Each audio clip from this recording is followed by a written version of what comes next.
제 생각에는요. 네. 일단 가장 중요한 거, 제일 첫 번째가 뭐냐면 바꿀 수 있다고 생각을 해야 돼요. 그러니까 나는 바꿀 수 없다고 생각을 하는데 저절로 바뀌는 일은 없어요. 아하. 그러니까 그냥 가만히 한번 생각을 해볼게요. 로또 1등이 당첨되는 그런 경우를 가정을 해볼게요. 인생을 바꿀 수 있는데 절대로 당첨이 안 돼라고 생각을 하면 그 사람이 로또를 살까요? 안 사겠죠? 네, 그 사람은 정말로 정말로 돈 버린다고 예, 생각하니까. 다시 태어나도 로또에 당첨될 일은 없어요. 어. 확률이 훨씬 더 높아진다고 해도. 그러네요. 그런데 우리가 원하는 인생을 살기 위해서 우리의 행동을 바꾸고 생각을 바꾸고 태도를 바꾸면은 로또보다 훨씬 높은 확률로 바꿀 수 있거든요. 먼저 바꿀 수 있다는 생각을 해야만 바뀌는 거더라고요. 일단 믿는 게 중요하네요. 예, 그렇죠. 그리고 그게 사실이기도 하고요. 바뀔 수 있기도 하고요. 그러니까 보통 좀 내가 흙수저를 물고 태어났고 뭔가 이번 생은 망했어. 다시 태어나지 않는 한 이번 생은 틀린 것 같아. 이렇게 생각을 한다고 해도 사실은 길이 있거든요. 전부 길이 있고요. 그리고 저도 뭐 그냥 이렇게 보면 순탄한 인생을 살고 그래서 우리 대표님과 같이 있는 것처럼 보일 수도 있어요. 어떻게 보면. 근데 많은 안 좋은 일들도 같이 겪고서 여기까지 온 거거든요. 그런데 그때마다 느낀 게 뭐냐면은 정말 흙수저 이걸 바꿀 수 없다고 생각하면 절대 안 되잖아요. 네. 근데 이게 바꿀 수 있다고 생각하는 순간 많은 것들이 바뀌고요. 제가 나쁜 일을 겪어요. 그러면은 가만히 살펴보면 그 나쁜 일들 뒤에 좋은 일이 있는 거예요. 분명히 좋은 면이 있어요. 그러니까 제가 지금까지 살면서 갖고 있는 모든 좋은 것들은 가장 안 좋은 일 때문에 저한테 온 거예요. 그걸 추적해 보면 정말 그래요. 그러니까 아무리 나쁜 일이 있어도 이 일 뒤에 뭐가 숨어 있을까? 예, 그런 생각을 한번 갖고 찾아보시고 그걸 잡고 터널을 뚫고 나가려고 생각을 하시면은 분명 좋은 일이 오고 성공이 오고 인생을 바꿀 수 있고 예, 그렇더라고요. 그러니까 일단 저는 바꿀 수 있다고 말씀을 꼭 드리고 싶어요. 정말 그렇거든요. 그러면 그런 것도 들려주시면 좋을 것 같아요. 엄마의 그 프로그래밍 그 부분에 대해서도 좀 한번 얘기해 주시면 좋을 것 같아요. 네, 보통 부모님이요 되게 사랑하는 부모님이잖아요. 네, 그렇죠. 그리고 부모님의 가치관이라든지 태도라든지 이런 걸 어느 정도 머리가 굵어지면 다들 마음에 안 들어해요.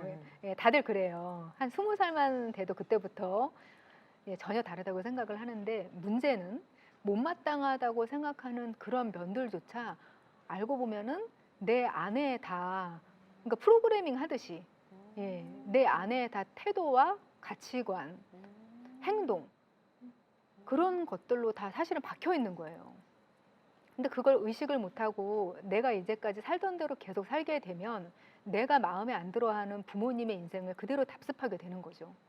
그러면서 그걸 흙수저 때문이야 라고 이야기를 하게 되는 거죠.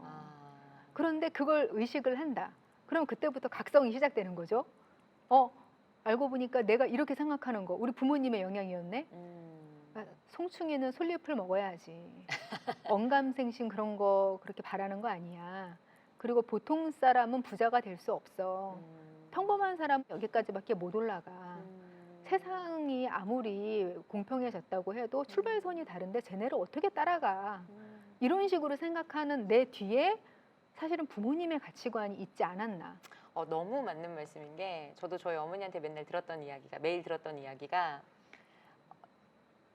돈 벌기가 그렇게 쉬운 줄 아느냐고 그 이야기를 어릴 때 많이 듣고 컸던 것 같아요. 그래서 저는 계속 그렇게 믿었던 거예요.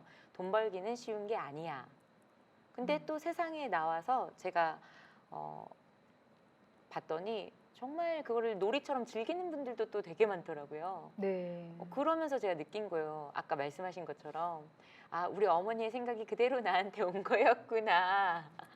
네, 그것만 깨달아도 네. 그게 일종의 매트릭스 같아요. 어허. 하나의 갇힌 세상인데 네. 거기에 갇힌 줄조차 모르고 그게 진리인 줄만 아는. 근데 거기서 벗어나면은 완전히 다른 세상이 보이고 나는 또 다른 사람이 되고 다른 꿈도 꿀 수 있고 그 꿈을 이룰 수도 있고 그렇게 되는 거죠.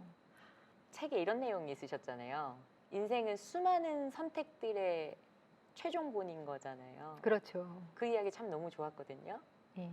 그래서 내가 어떤 비슷한 상황에서 나는 계속 같은 선택을 한다면 사람들은 뭔가 변화하는 것보다는 가만히 있는 것을 선택하길 좋아한다. 그 얘기 조금 들려주시면 좋을 것 같아요. 예. 저는 왜 이렇게 예전부터 그런 게 많았어요. 여자 팔자는 뒤홍박 팔자다. 들어보셨죠? 이런 속담. 근데 요새는 그렇지 않아요. 그래도 기회가 있고 선택을 내가 잘하려면 잘할 수가 있는데 문제는 본인이 이제까지 살아왔던 성향이 있단 말이에요. 그러니까 그 성향이 편안해하는 선택을 그냥 해버리는 거죠. 내가 편안해하는 선택을 한다는 그렇죠. 거예요. 그 선택이 아하. 좋은 선택이 아닌데도 불구하고 그냥 손은 이렇게 반경에 닿아요. 그래서 손만 뻗으면 이렇게 선택할 수 있어요. 그러면 그걸 선택을 해버리는 이런 경우가 굉장히 많은 거죠. 그러니까 본인이 편안해하는 선택. 그게 자기가 좋으면 무조건 좋은 선택이라고 우리가 생각을 하잖아요. 근데 그걸 구분을 해야 돼요. 나한테 좋은 선택과 정말로 좋은 선택은 다르거든요. 그러니까 우리는 관성이라는 게 있어요. 이 안에는 원래 유전자가 살아남기 위한 게 목적이거든요. 우리 이 머릿속에 다 프로그래밍이 돼 있어요. 일단은 죽지 말고 살아. 네. 이런 게 프로그래밍이 돼 있는데 자, 이제까지 죽지 않고 살고 있는 것 자체가 지금까지 안전한 선택을 했기 때문에 이 개체가 살아있는 거야 라고 생각을 해요. 우리의 뇌는, 무의식은. 그래서 그냥 가만히 있어. 가만히 있는 상태에서 그냥 안전한 선택을 해. 이제까지 해왔던 대로 하면 돼 라고 명령을 한단 말이에요. 근데 그렇기 때문에 그게 나중에 가서 내 목숨만 붙어 있는 그렇지만 나쁜 선택 이런 걸 계속 해나가게 조종을 하는 거죠. 내 안에 있는 것들이. 그러니까 우리는 우리를 잘 들여다봐야 되고 내가 지금 선택하는 것이 관성이 아닌가 그런 생각도 해봐야 되는 거죠.